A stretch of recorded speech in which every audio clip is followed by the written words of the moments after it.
We broke down every aspect of the business. So because my background was project management, it was important for us to understand what good customer service was from start to finish. But one of the things we found there was a great amount of enjoyment with was going to the listing presentation together and then going home and workshopping what worked, what didn't work, what was a clanger, what was a real positive.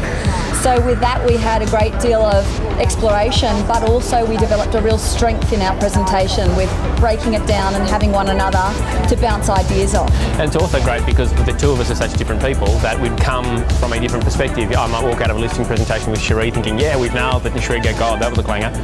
And, and vice versa. It was brilliant to have two very different people workshopping the same circumstance, and I think that really helped.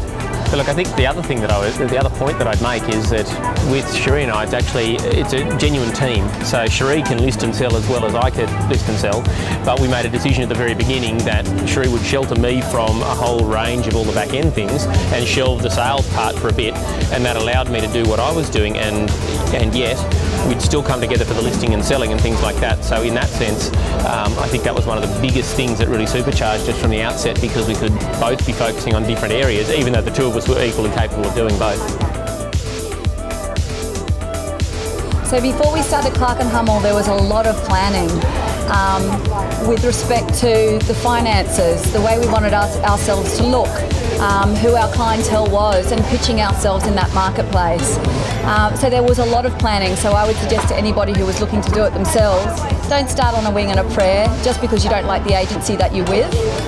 We left on a positive note and for positive circumstances, and there was a lot of planning, 4 years in the making, before we launched our agency and before we opened the doors.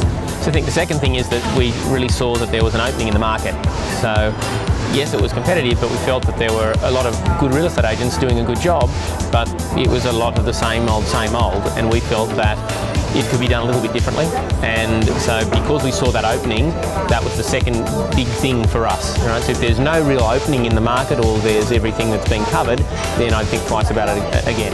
So probably the third thing that we'd offer as a piece of advice would be that to go in with a partnership and understand where your strengths are, and also understand there's going to be times when there's aspects that you may not want to do.